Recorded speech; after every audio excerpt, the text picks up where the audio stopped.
नमस्कार, prime TV में आपका स्वागत है। मैं हूं आपके साथ अनुष्का सिंह। एक तरफ जहां लोग कोरोना से जंग लड़ रहे हैं, तो वहीं दूसरी ओर कोरोना से ठीक हुए मरीजों पर ब्लैक फंगस नाम की बीमारी तेजी से फैल रही है। वहीं इसके मरीज अब उत्तर प्रदेश में भी तेजी के साथ बढ़ रहे हैं। लखनऊ में कोरोना से जंग जीत चुकी एक महिला की ब्लैक फंगस से मौत का मामला सामने आया है। वहीं चिकित्सकों ने कोरोना से ठीक हुए मधुमेह रोगियों को सतर्क रहने की हिदायत दी है। तो देखिए हमारी एक खास रिपोर्ट।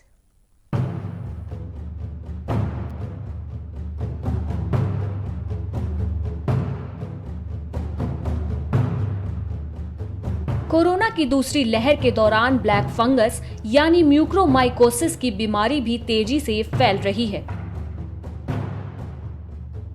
इस ब्लैक फंगस की वजह से कई लोग अपनी आंखों की रोशनी गंवा बैठे हैं। अब उत्तर प्रदेश के लखनऊ में भी एक महिला ने ब्लैक फंगस की वजह से दम तोड़ दिया है। बताया गया है कि इस महिला ने कोरोना पर जीत दर्ज कर ली थी, लेकिन बाद में उनमें ब्लैक फंगस के लक्षण दिखे और उनकी मौत हो गई। जानकारी के मुताबिक लखनऊ के लोहिया संस्थान में होल्डिंग एरिया में एक महिला को लाया गया था। उन्हें आंखों में स्वेलिंग और कालेपन की शिकायत थी। डॉक्टरों को म्यूकोरमाइकोसिस का शक हुआ और उन्होंने उस महिला का सीटी स्कैन करवाया। सीटी स्कैन में ये बात पुख्ता हो गई कि उस महिला ने कोरोना नेगेटिव होने के बाद खुद को ब्लैक फंगस का शिकार बना लिया। डॉक्टरों ने बताया कि उनका इलाज किया जा रहा था, लेकिन क्योंकि संक्रमण इतना ज्यादा फैल चुका था कि उन्हें बचाया नहीं जा सका। महिला को शुगर की भी समस्या थी।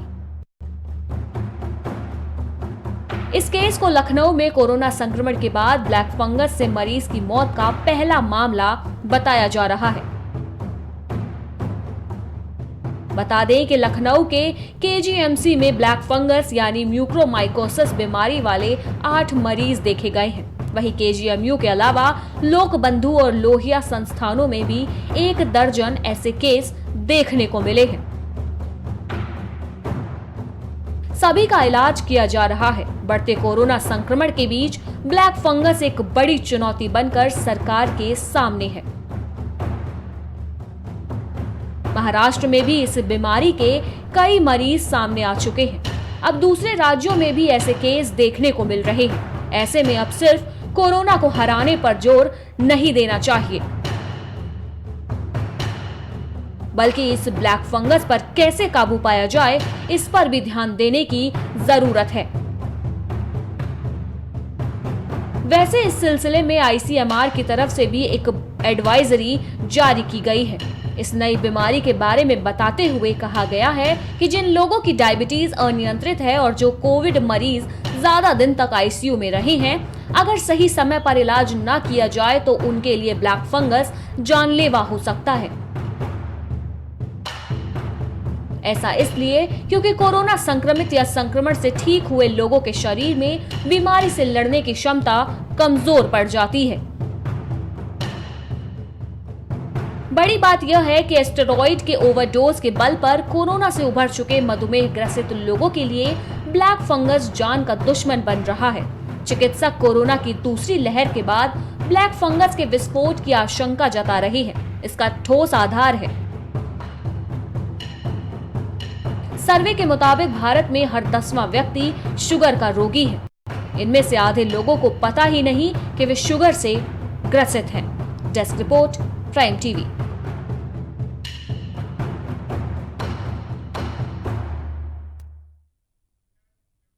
तो एक तरफ इस वक्त पूरा देश कोरोना महामारी की मार झेल रहा है। लगातार सरकारें ये प्रयास कर रही हैं कि इस बीमारी से जल्द रोकथाम कैसे किया जाए। सभी स्थितियों का निरीक्षण कर उसका रोकथाम के लिए भी काम किए जा रहे हैं। वहीं पूरे देश में इस वक्त वैक्सीनेशन का काम भी जोरों पर चल रहा है। सभी लोगों को वैक्सीन की डोज दी जा रही है, जिससे जल्द इस बीमारी से पार पाया जा सके।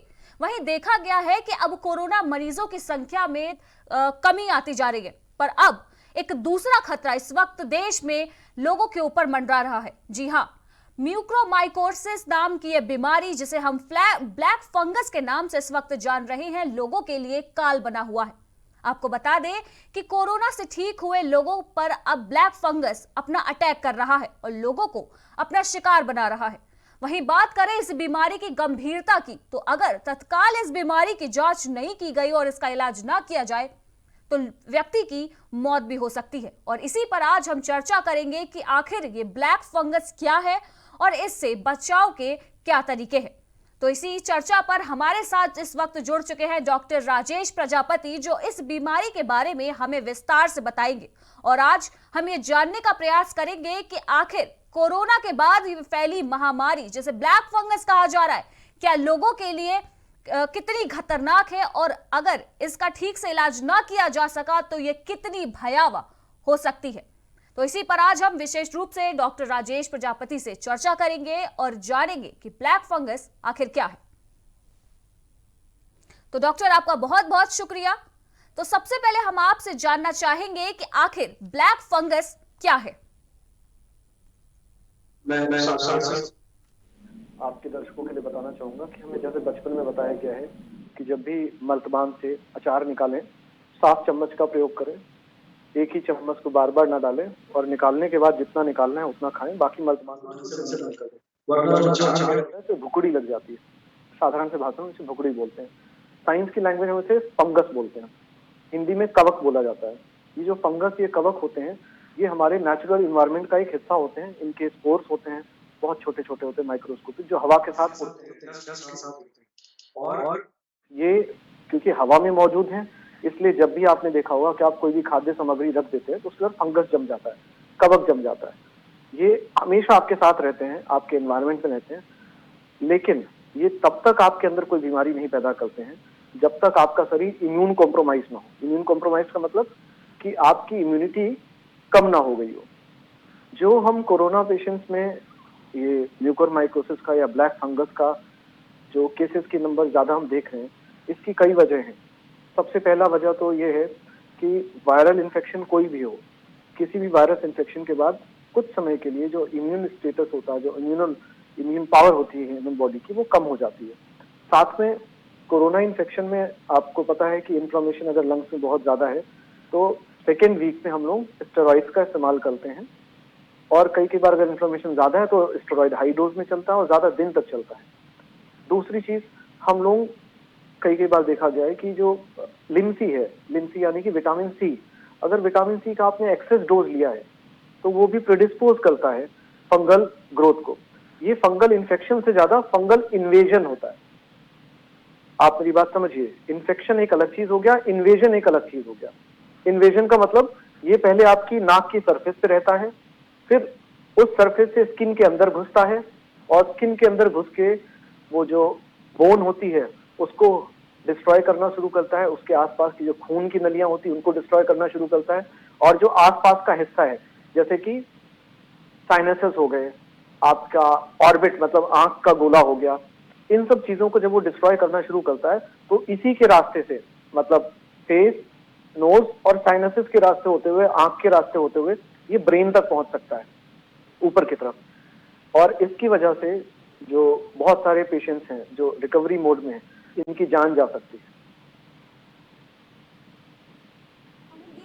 ये जो ब्लैक फंगस है इस वक्त लोगों में तेजी के साथ फैल रहा है, तो इसके शुरुआती लक्षण आखिर क्या हैं? देखिए, शुरुआती लक्षण जो होते हैं वो बेसिकली सेलुलाइटिस टाइप के होते हैं। सेलुलाइटिस टाइप का मतलब सेलुलाइटिस या साइनोसाइटिस समझ लीजिए। सेलुलाइटिस बेसिकली नोज की स्किन में होती है, और साइनोसाइटिस आपके जो पैरानेजल साइनसेस होते हैं उसमें होती है। मरीज को महसूस होगा कि शायद मरीज को लगेगा ऐसा कि उसकी जो नाक के ऊपर की स्किन है उसमें स्वेलिंग हो गई है, वो थोड़ी सी सूज गई है, और जो उसका नेजल पैसेज है उसमें लगेगा उसमें कुछ फंसा हुआ है, वो निकालने का प्रयास करेगा। कई बार ब्लैक या रेडिश ब्राउन, मतलब जो डिस्चार्ज है जो नाक से निकलता है, कई बार वो इस तरह का डिस्चार्ज हो सकता है, जैसे लाल रंग का डिस्चार्ज, हल्का सा ब्लडी डिस्चार्ज जिसे हम बोलते हैं, वो मिल सकता है। कुछ पेशेंट्स में जो पैलेट होता है या जो नेजल बोन होती है, सेप्टम, इस पे ब्लैकनिंग मिल सकती है। ब्लैकनिंग का मतलब होता है कि उस हिस्से की जो ब्लड सप्लाई है वो खत्म हो रही है, वो डेड हो रहा है।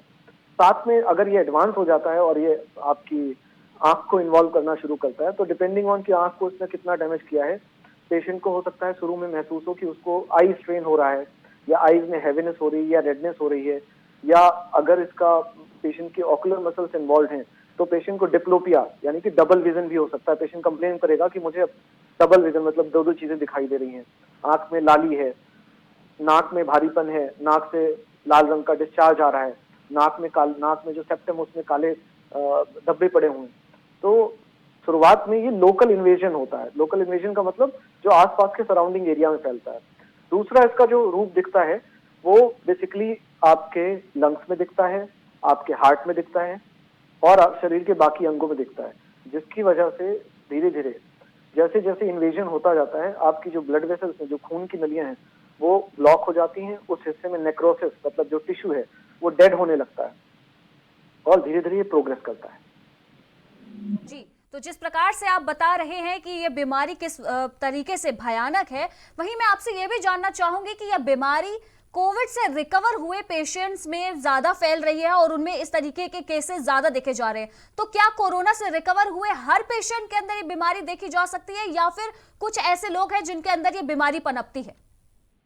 देखिए, पहली बात तो आपको मैं बताऊं, ये जो फंगस है, ब्लैक फंगस, इसके जो स्पोर्स होते हैं वो वातावरण में हर समय मौजूद होते हैं।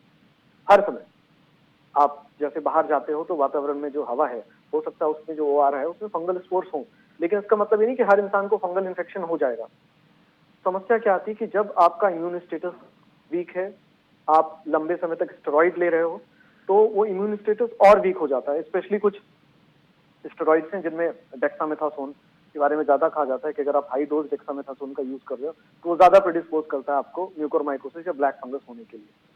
तो सबसे पहली बात यह है कि हमारा देश वैसे भी डायबिटीज कैपिटल के नाम से जाना जाता है। हमारे देश में विश्व में सबसे ज्यादा डायबिटिक पेशेंट होते हैं। डायबिटिक पेशेंट में अगर कोरोना होता है और अगर हम स्टेरॉइड यूज करते हैं तो जो उसकी ऑलरेडी शुगर डिरेंज थी, जो शुगर बढ़ी हुई थी बिकॉज ऑफ डायबिटीज, वो और ज्यादा बढ़ जाती है और ये प्रिडिस्पोज करता है म्यूकोरमाइकोसिस के लिए, क्योंकि ऑलरेडी उसकी कोरोना इन्फेक्शन की वजह से इम्यूनिटी लो है, शुगर भी बढ़ गया, पहले से डायबिटीज भी है। तो ये सारी की सारी होस्ट कंडीशन मतलब जो व्यक्ति की जो अवस्था है वो प्रिडिस्पोज करती है कि उसके अंदर फंगस ग्रो कर सके। आपने बताया कि शुगर लेवल जिन मरीजों का ज्यादा है उनके अंदर ये बीमारी जल्दी पनपती है। वहीं दूसरी तरफ देखा जा रहा है कि कोरोना संक्रमित मरीजों को जो दवाई दी जा रही है उससे भी शुगर लेवल बढ़ रहा है लोगों का। तो ऐसी कौन सी दवाएं हैं मेन जो कोविड पेशेंट्स को दी जा रही है जिनसे शुगर लेवल इंक्रीज हो रहा है? देखिए, सबसे बड़ा तो इसमें अहम रोल शुगर लेवल बढ़ाने में और इम्यूनिटी लो करने में स्टेरॉइड्स का है। स्टेरॉइड अगर आपने सही समय पे सही प्रकार से इस्तेमाल किए तो वो कोरोना मरीजों की जान बचा लेंगे। लेकिन अगर आपने गलत तरीके से कोरोना मरीजों में स्टेरॉइड यूज किया, पहले हफ्ते में यूज किया और बहुत ज्यादा हाई डोज में यूज किया जिसकी रिक्वायरमेंट नहीं है, तो आप अपने मरीज की जान सांसत में डाल सकते हैं, उसकी जान जा सकती है। तो स्टेरॉइड्स के बारे में ये कहा जाता है कि फर्स्ट वीक ऑफ इन्फेक्शन, जब कोरोना वायरस का पहला हफ्ता होता है जिसमें वायरस तेजी से रेप्लिकेट कर रहा होता है, उस समय आपको स्टेरॉइड नहीं देने होते हैं, क्योंकि अगर आपने उस समय स्टेरॉइड दिया तो आपकी इम्यूनिटी लो हो जाएगी, साथ में शुगर भी बढ़ेगा, वो वायरस रेप्लिकेशन को और बढ़ाएगा। सेकेंड वीक में ऐसे पेशेंट जिनमें सीवियर लंग इन्फ्लेमेशन मिल रहा है या लंग इन्वॉल्वमेंट मिल रहा है उनमें स्टेरॉइड देना चाहिए। हर कोरोना पेशेंट्स में स्टेरॉइड की आवश्यकता नहीं होती, पहली बात तो ये समझने की आवश्यकता है। क्योंकि आजकल मैं देखता हूँ बहुत सारे लोग हैं जिनको कोरोना वायरस इन्फेक्शन होता है और सेकेंड वीक में जब वो किसी डॉक्टर के पास जाते हैं, भले उनमें सीवियर लंग इन्फॉर्मेशन हो या नहीं हो, इररेस्पेक्टिव ऑफ दैट, वो स्टेरॉइड कैजुअली लेना शुरू कर देते हैं। इनफैक्ट डॉक्टर्स भी लिख रहे हैं। तो इस चीज को बहुत मेडिकल फ्रेटर्निटी से मैं रिक्वेस्ट करूंगा कि सर आप लोग जो भी स्टेरॉइड लिख रहे हैं तो उसकी मॉनिटरिंग प्रॉपर से करें और यदि आवश्यक ना हो तो जितनी जल्दी हो सके स्टेरॉइड बंद करके जो दो उसके सेफर ऑल्टरनेटिव्स हैं उन पे शिफ्ट कर दें। एक और चीज मैं आपको बताना चाहूंगा, कुछ पेशेंट्स जो हाई डोज ऑफ इम्यूनोमॉड्यूलेटर्स पे होते हैं, इम्यूनोमॉड्यूलेटर्स भी ऐसी ड्रग्स होती हैं जो आपके इम्यून सिस्टम को मॉड्यूलेट करती हैं और जो हाइपर इम्यून रिस्पॉन्स होता है उसको प्रिवेंट कर रही होती है। तो जो लोग हाई डोज ऑफ इम्यूनोमॉड्यूलेटर्स पे होते हैं या बायोलॉजिकल्स पे होते हैं उनमें भी एक रिस्क रहता है म्यूकोरमाइकोसिस या ब्लैक फंगस होने का। साथ में जो पेशेंट्स का आईसीयू स्टे, मान लीजिए किसी पेशेंट को सीवियर लंग इन्फ्लेमेशन हुआ है और उस पेशेंट को आईसीयू स्टे 10 दिन 15 दिन रहा, तो वो अगेन प्रिडिस्पोज करता है, उसकी जो लोकल इम्यूनिटी है उसको लो कर देता है और उसमें फिर ब्लैक फंगस होने के चांसेस बढ़ जाते हैं। डॉक्टर, एक चीज मैं आपसे और जानना चाहूंगी। जिस प्रकार से हम देखते हैं कि कोविड के मेन सिम्टम्स में फीवर आना, आंखों में जलन होना और नोज में ड्राइनेस जैसे लक्षण देखे जाते हैं, वहीं दूसरी तरफ ब्लैक फंगस में भी इसी तरीके के कुछ सिम्टम्स देखे जा रहे हैं, जिसमें जो ब्लैक फंगस से शिकार जो लोग हैं उन्होंने बताया कि शुरुआती लक्षण उनके पहले बॉडी पेन, फिर फीवर आना और फिर आंखों में जलन था। तो आखिर हम डिफरेंस कैसे पता कर सकते हैं कि उस व्यक्ति को कोविड है या ब्लैक फंगस? बहुत अच्छा सवाल किया आपने। देखिए, इन्वेजन और इन्फेक्शन दोनों अलग अलग चीजें हैं। इन्वेजन का मतलब होता है कोई चीज आपके शरीर में प्रवेश कर रही है, जैसे इन्वेड करना। और जो इन्फेक्शन होता है वो आपके शरीर में प्रवेश करके ब्लड के थ्रू और सारी जगहों पे जाता है, जो ब्लड बॉर्न होता है, जो रक्त के द्वारा बाकी शरीर में फैलता है। ये जो फंगल इन्फेक्शन, ये इन्वेजन है और इसकी शुरुआत आपके जो नेजल कैविटी है, या जैसे बोलेंगे नेजोफेरिंक्स या पैरानेजल साइनसेस, इनसे होती। तो जो सबसे पहले लक्षण मिलते हैं ज्यादातर मरीजों में, उनमें जो नेजल स्टफीनेस जिसे बोलते हैं, या नाक में भारीपन, या वो बोलते हैं कि उनको साइनोसाइटिस वाले जो सिम्टम्स होते हैं, जिसमें नोज, नाक में भारीपन, हेडेक और आईज में इचिंग या आईज में रेडनेस, इस प्रकार के सिम्टम्स आने शुरू होते हैं। जो आप दूसरे सिम्टम्स की बात कर रहे हैं, बॉडी पेन या वीकनेस, ये बहुत ज्यादा इसमें नहीं मिलते हैं। साथ में जो आपको सबसे ज्यादा ध्यान रखने वाली बात है वो ये है कि ये ऐसे पेशेंट्स में मिलता है जो कोरोना से रिकवर हो चुके हैं और जिनमें स्टेरॉइड काफी दिन तक चला है। तो जो क्लिनिकल पिक्चर होती है वो कोरोना के बाद की है, पहले की नहीं। बता रहे हैं कि ये बीमारी किस तरीके से रूप लेती है। वहीं मैं आपसे ये जानना चाहूंगी कि शुगर पेशेंट्स भारत में और भी मौजूद है, भारी संख्या में मौजूद है। वहीं अगर हम बात करें तो कई ऐसे भी लोग हैं जिनकी इम्यूनिटी पहले से ही वीक है। तो क्या ये जरूरी है कि सिर्फ कोविड के बाद के मरीज जो है उन्हीं को ये बीमारी होगी, या फिर ये एक स्वस्थ व्यक्ति जो मधुमेह का रोगी है, साथ ही उसकी इम्यूनिटी वीक है, ये उसको भी अपना शिकार बना सकती है? जी, आपने बिल्कुल ठीक कहा। जिन लोगों की इम्यूनिटी वीक है, जैसे कुछ पेशेंट्स ऐसे होते हैं जिनका ऑर्गन ट्रांसप्लांट हो चुका है, अंग प्रत्यारोपण जिसे बोलते हैं। कुछ पेशेंट्स ऐसे होते हैं जो कंटिन्यूअस हीमोडायलिसिस से, जो किडनी डिजीज के पेशेंट्स होते हैं या जिनकी किडनी खराब हुई होती है, तो उनको भी हीमोडायलिसिस से रखा जाता है। तो ऐसे पेशेंट जिनकी जो कंटिन्यूअस हीमोडायलिसिस पे हैं, ऑर्गन ट्रांसप्लांट के हैं, या किसी और वजह से इम्यूनो सप्रेशन में हैं, तो ऐसे पेशेंट, या बहुत अनकंट्रोल्ड डायबिटीज है, ऐसे पेशेंट्स में म्यूकोरमाइकोसिस या ब्लैक फंगस होने का रिस्क बढ़ जाता है। लेकिन ये बहुत रेयर इन्फेक्शन हुआ करता था आज के पहले। ये अभी इसका एग्जैक्ट मतलब क्या रीजन है, हो सकता है इनडिस्क्रिमिनेट यूज ऑफ स्टेरॉइड हो, या फिर बहुत हाई लेवल ऑफ शुगर हो, अनकंट्रोल्ड डायबिटीज विद स्टेरॉइड। इसका ये जो लिंक है मुझे यही समझ में आ रहा है, क्योंकि इसके पहले जो म्यूकोरमाइकोसिस होता था वो ज्यादातर ऐसे पेशेंट्स में होता था जो आईसीयू में रहते थे, जिनको आईसीयू केयर की लंबे समय तक जरूरत होती है और जिनका इम्यून सिस्टम कम होता है। आपने ये जानकारी दी है। वहीं मैं आपसे ये भी जानना चाहूंगी कि क्या जो कोविड मरीज हैं जो रिकवर कर चुके हैं, जैसे हमने देखा है कि कोविड संपर्क में आने वाले लोगों से फैल जाता है, आपने बताया कि वायु में ये मौजूद है हमारे ब्लैक फंगस, तो क्या ऐसा जरूरी है कि जो पेशेंट ब्लैक फंगस के शिकार हो चुके हैं उनके संपर्क में आए किसी स्वस्थ व्यक्ति को भी ये बीमारी अपनी चपेट में ले सकती है? अच्छा सवाल किया आपने, मैं ये मिस कर रहा था। मैं आपके माध्यम से, चैनल के माध्यम से हर व्यक्ति की जानकारी के लिए बता दूं, म्यूकोरमाइकोसिस या ब्लैक फंगस इन्फेक्शन एक किसी दूसरे व्यक्ति में ट्रांसमिट नहीं होता है। ये कंटेजियस नहीं है, जिसको हम बोलते हैं कि एक व्यक्ति को है, अगर आप उसके संपर्क में आए तो आपके हो जाएगा, ऐसा कुछ नहीं, ऐसा नहीं होता। कि यह संपर्क में आने वाले लोगों से नहीं फैलती है। वहीं आपने दूसरी तरफ यह भी बात बताई कि इम्यूनिटी वीक है और अगर अभी आप कोविड से रिकवर हुए हैं तो कहीं ना कहीं ये बीमारी आपको अपने चपेट में भी ले सकती है। तो क्या मास्क लगाने से इस बीमारी से हम बच सकते हैं? जी देखिए, मैंने आपको कहा ना कि ये जो फंगल स्पोर्स होते हैं ये नेचुरल एनवायरमेंटल ऑर्गेनिजम्स है, ये हमारे जो साधारण वातावरण है उसका एक हिस्सा है। तो जब भी कोई पेशेंट जिसको कोरोना इन्फेक्शन हुआ हो या कोई वायरल इन्फेक्शन हुआ है फॉर दैट मैटर, उसकी इम्यूनिटी अगर लो है और वो ऑन टॉप ऑफ दैट उसको डायबिटीज है और उसको क्रॉनिक स्टेरॉइड यूज भी किया है, तो ऐसे पेशेंट्स को सावधान रहना चाहिए। कोशिश करें यदि वो बाहर जा रहे हैं तो मास्क पहन के जाएं, ज्यादा समय तक मास्क लगाएं, और उनके आसपास का जो भी एरिया होना चाहिए उसमें भी जो लोग रहें वो मास्क पहन के रखें। बहुत ज्यादा डस्टी इन्वायरमेंट में, यानी कि जहाँ धूल गंदगी ज्यादा हो, ऐसी जगहों पे ना जाएं। कोशिश करें कि घर में रहें और अपना जो जो आप भी मेडिसिन ले रहे हैं, जो भी, जैसे अगर आपने हाई डोज स्टेरॉइड्स लिए हैं तो उसको टेपर करके उसको कम कर दें या सेफर स्टेरॉइड्स पे स्विच ओवर कर लें।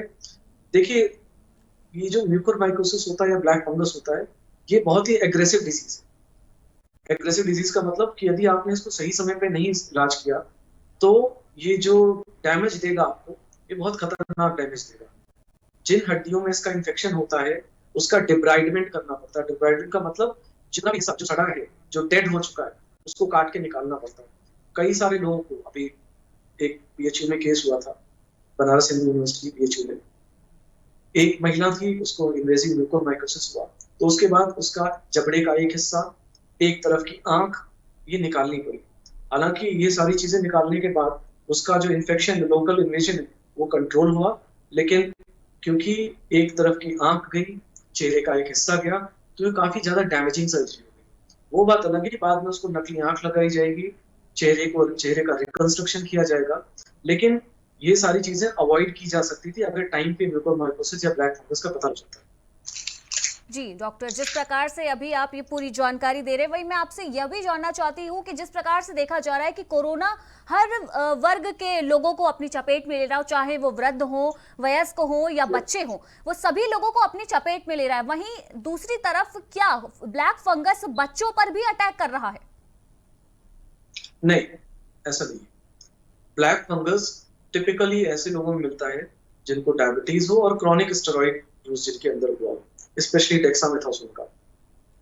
बच्चों में by and large black fungus का इंसिडेंस बहुत कम है, और बच्चों में वैसे भी कोरोना का इंसिडेंस कम है, तो बच्चे इससे सेफ है। बच्चों में ऐसा अभी तक कोई केस रिपोर्ट नहीं हुआ। जी, तो जिस प्रकार से इस वक्त भारत में ब्लैक फंगस के केस लगातार बढ़ते जा रहे हैं और कई मामले सामने आ चुके हैं। अगर आज ही की बात करें तो लखनऊ में एक महिला की ब्लैक फंगस की वजह से मौत भी हो गई है।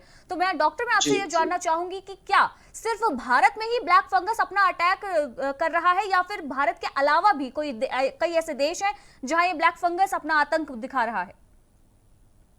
देखिए, ज्यादातर जो इन्फेक्शियस डिजीजेस होती हैं, जैसे ब्लैक फंगस हो गया, जो ट्रॉपिकल कंट्रीज होते हैं, ट्रॉपिकल कंट्रीज मतलब जिनका क्लाइमेट ट्रॉपिकल होता है, या जहाँ पे ज्यादातर टेम्परेचर जो है 25 डिग्री के आसपास रहता है, बहुत ज्यादा ठंडी भी नहीं होती, बहुत ज्यादा गर्मी भी नहीं होती, तो ऐसा एनवायरनमेंट फंगल ग्रोथ को सपोर्ट करता है।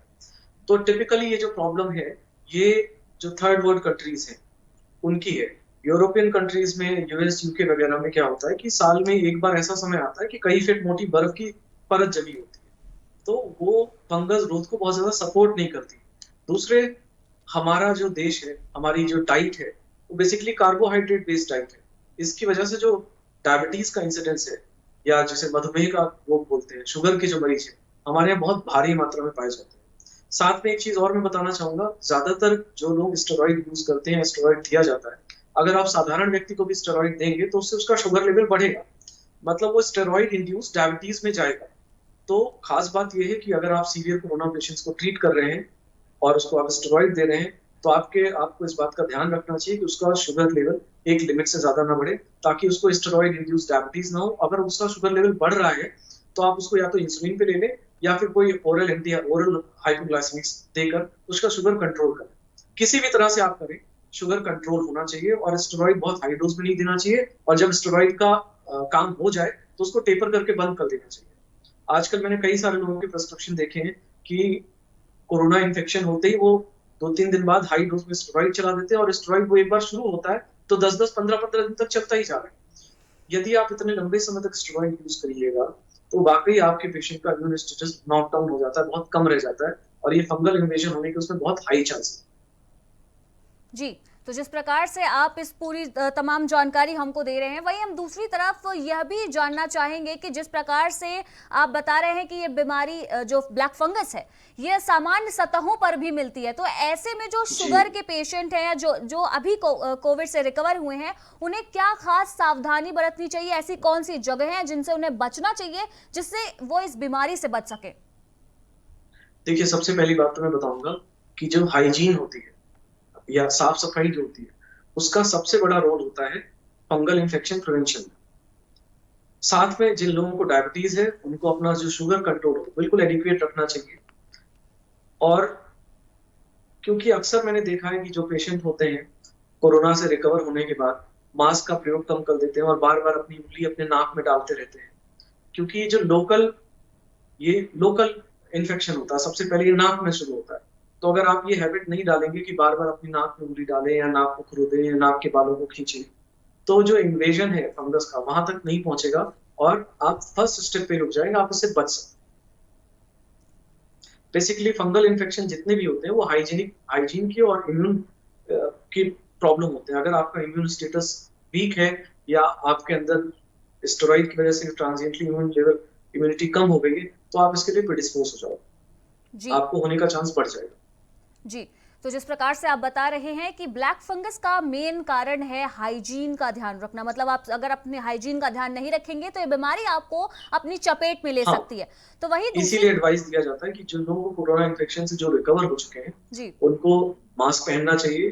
भीड़ भाड़ वाली जगहों पे या जहाँ पे धूल ज्यादा हो, गंदगी ज्यादा हो, वहां पे जाने से बचना चाहिए।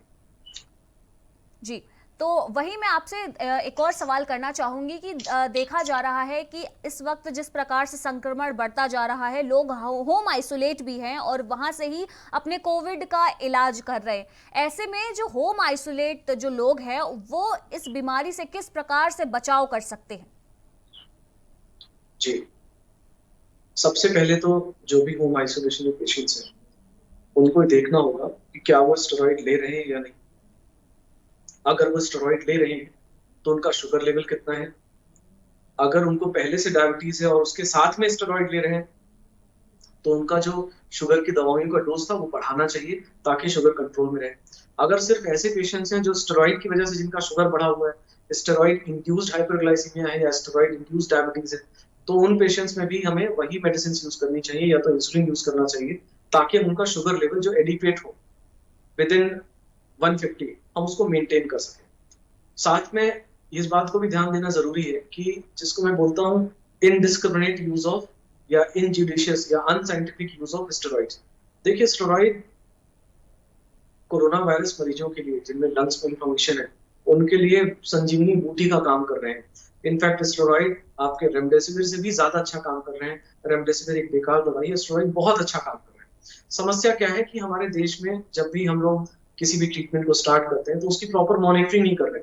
तो होम आइसोलेशन में जो पेशेंट्स हैं उन्हें चाहिए कि जिस डॉक्टर से उन्होंने स्टेरॉइड का डोज लिया है, जिसने उनको प्रिस्क्राइब किया है, उसकी मॉनिटरिंग रहे और स्टेरॉइड धीरे धीरे करके, अगर आपको लग रहा है कि आपका लंग का इन्फ्लेमेशन अपने आप सबसाइड कर रहा है, आपको स्टेरॉइड की आवश्यकता नहीं है, तो कृपया करके उसको टेपर करके बंद कर दें।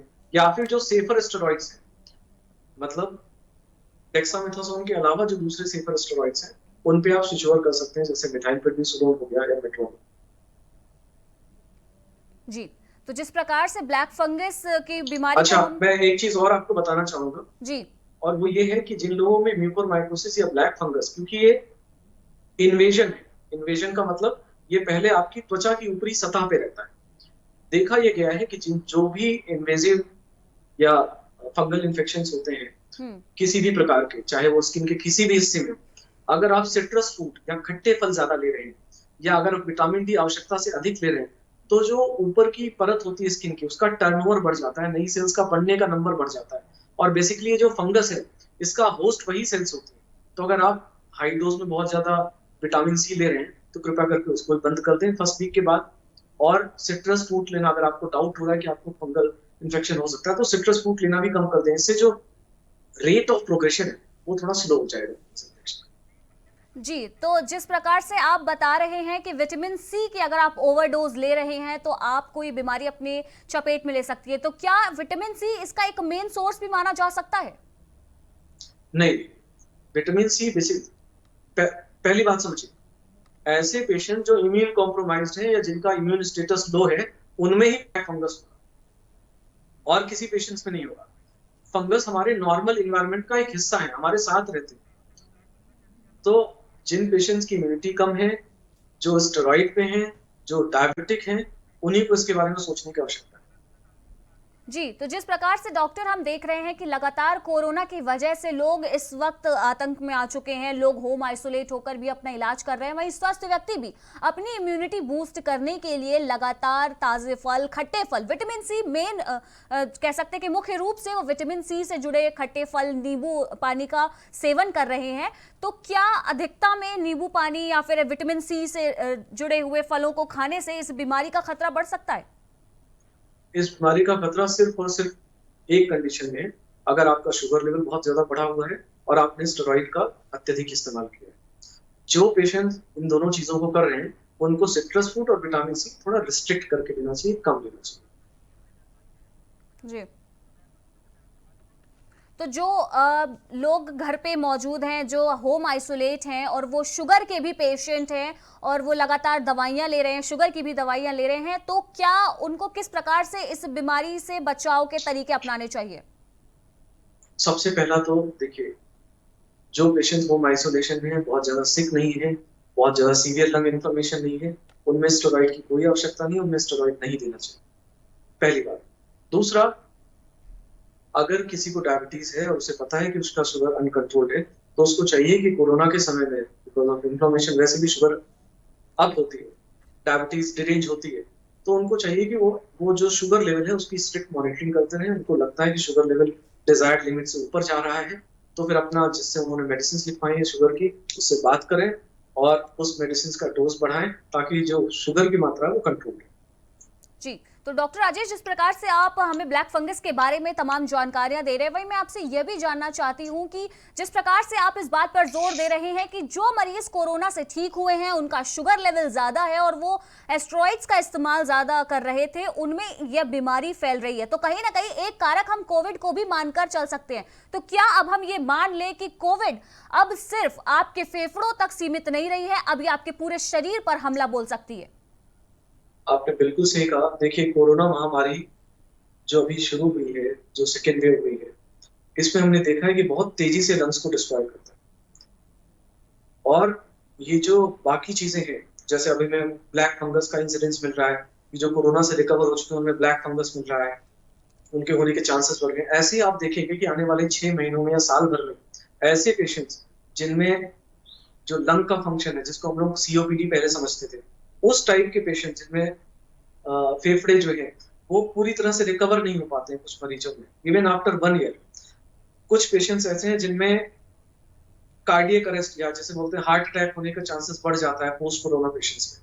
तो ये बहुत सारी चीजें हैं जो कोरोना वाले मरीज जो रिकवर हो चुके हैं उनको ध्यान देने की आवश्यकता है कि यदि वो किसी भी प्रकार का अनयूजुअल या जैसे बोलते हैं असाधारण सिम्टम्स को महसूस कर रहे हैं, जैसे कि चेस्ट पेन हो गया या जो उनका फिजिकल स्टेमिना है, कि मान लो अगर वो पहले 2 सीढ़ियां चढ़ जाते थे 2 फ्लोर बिना किसी सांस फूले, और अगर अब उनको महसूस हो रहा है कि जब से वो कोरोना से रिकवर हुए उसके बाद उनको सांसों की तकलीफ होने लगी है या सांस फूलने लगी है, उनका फिजिकल स्टेमिना या एक्सरसाइज का स्टेमिना रिड्यूस हुआ है, तो या फिर चेस्ट पेन बना हुआ है या चेस्ट हेवीनेस बनी हुई है, तो उनको ध्यान देने की आवश्यकता है। ये पोस्ट कोविड रिकवर पेशेंट्स में ये चीजें हो रही है, और इन चीजों को अगर आप स्पेशलिस्ट से बात करके सही समय पर इलाज कर लेंगे तो पूरी तरह से ठीक हो सकते हैं। जी डॉक्टर, तो मैं आपसे एक और चीज जानना चाहूंगी कि ब्लैक फंगस ये जो बीमारी फैल रही है, ये किन प्रमुख जांचों में इसका प्रमाण मिलता है कि आपको ये बीमारी हो चुकी है, आप इस बीमारी से ग्रसित हो चुके हैं? देखिए, सबसे पहले तो जो पेशेंट कोरोना से रिकवर हुआ है उसके इन्फ्लेमेटरी मार्कर्स कराए जाते हैं, तो अगर रिकवरी पेशेंट है तो उसके इन्फ्लेमेटरी मार्कर्स कम हो जाएंगे।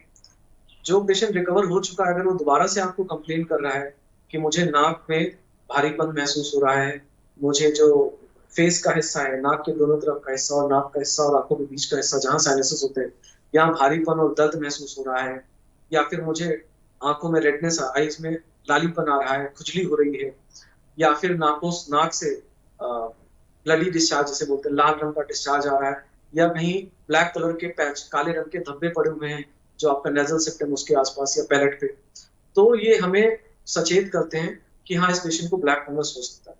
अब हम इन्वेस्टिगेशंस की बात करते हैं, क्या क्या ब्लड इन्वेस्टिगेशंस में मिलेगा।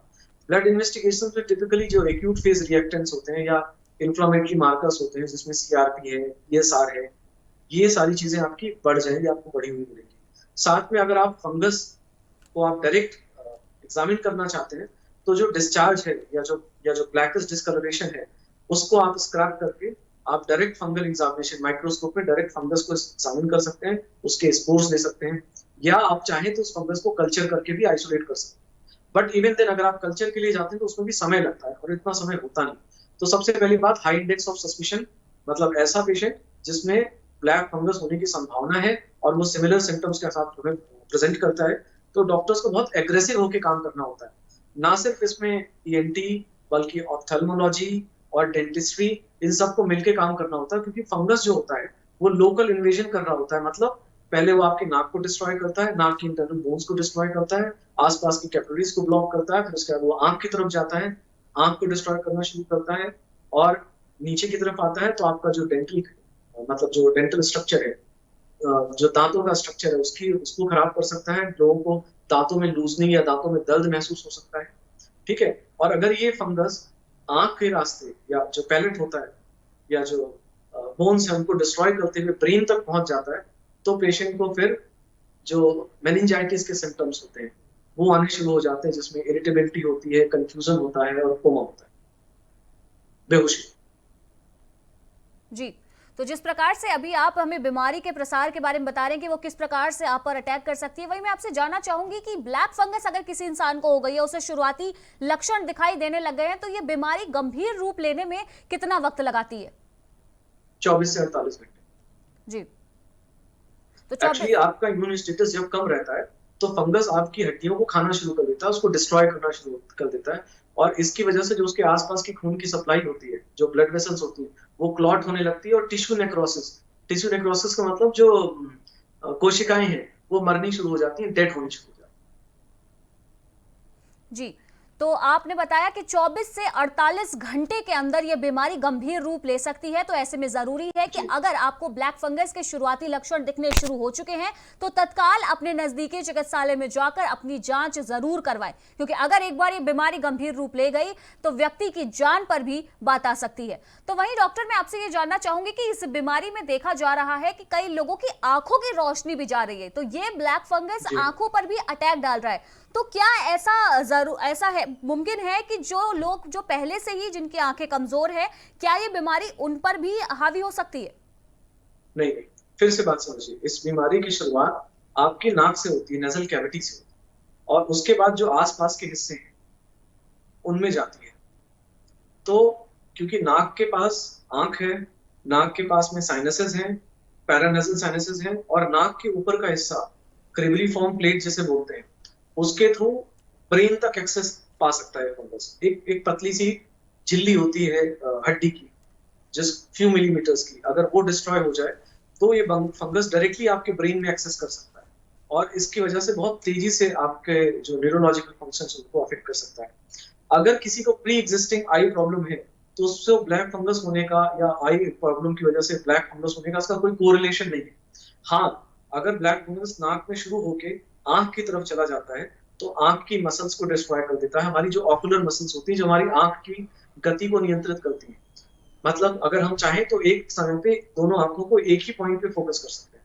तो अगर हमारी आंख ऑकुलर मसल्स में इन्फ्लेमेशन होगा या उसमें नेक्रोसिस हो रही होगी, तो जो मरीज है वो डिप्लोपिया मतलब डबल विजन की कंप्लेन करेगा, क्योंकि दोनों आंखें एक जगह पे फोकस नहीं कर पाएंगी, तो उसको डबल विजन की कंप्लेन होगी, उसको आईज में पेन होगा, आईज में रेडनेस होगी और इचिंग होगी। तो अगर आपके किसी पेशेंट्स को जो क्रॉनिक स्टेरॉइड पे रहा है, जो कोरोना से रिकवर हो चुका है, अगर वो आईज में इचिंग या आईज में रेडनेस की कंप्लेन कर रहा है, तो उसको बिल्कुल हल्के में मत लें, उसका तुरंत ऑप्थेल्मोलॉजिक एग्जामिनेशन कराएं, ईएनटी एग्जामिनेशन कराएं, देखें क्या उसमें कहीं इन्वेसिव म्यूकोरमाइकोसिस तो नहीं हो रहा है।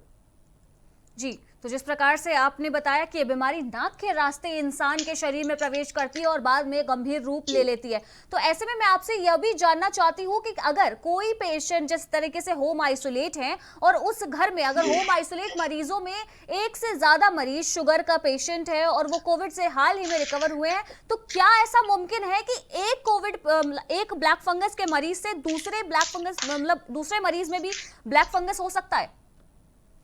जी बिल्कुल, ये कंटेजियस बीमारी नहीं है। ब्लैक फंगस का संक्रमण एक मरीज से दूसरे मरीज में नहीं फैलता। जी, तो डॉक्टर, मैं आपसे आखिरी सवाल जानना चाहूंगी कि इस वक्त देखा जा रहा है कि ब्लैक फंगस को लेकर लोग इस वक्त आतंक में आ चुके हैं। जहां कोरोना वायरस लगातार लोगों पर हमला कर रहा था, वहीं अब ब्लैक फंगस के सामने आने के बाद से लोगों के लिए एक और मुश्किल बढ़ गई है और लोग पैनिक करने लगे हैं। ऐसी सिचुएशन में आप लोगों को जानकारी देना चाहते हैं और लोगों से क्या अपील करना चाहेंगे?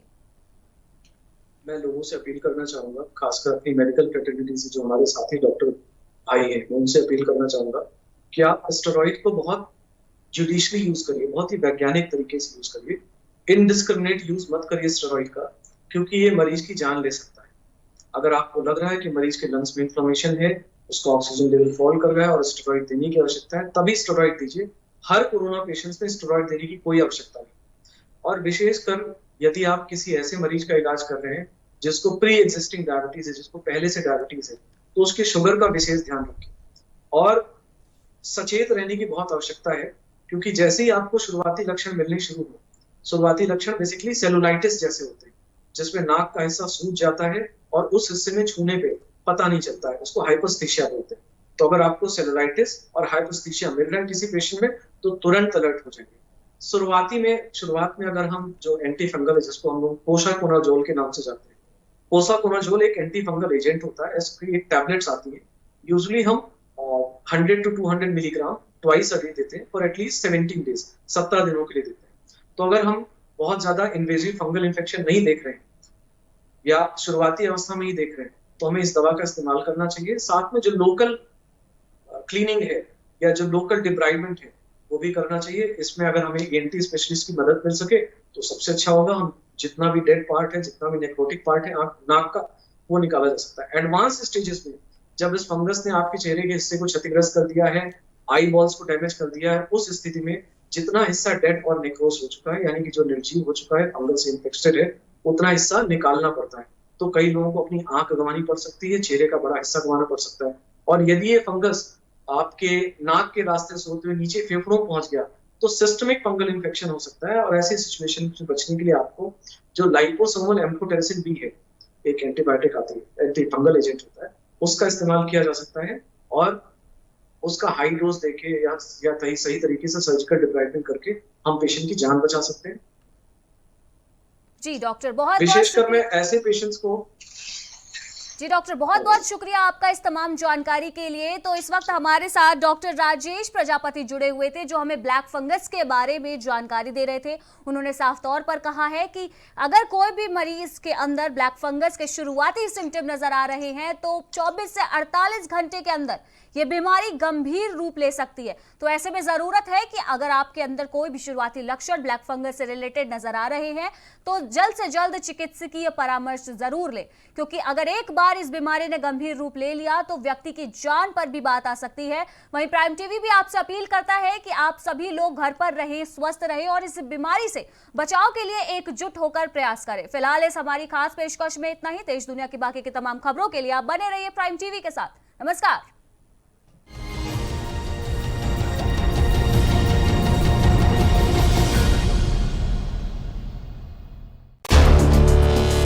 देश प्रदेश में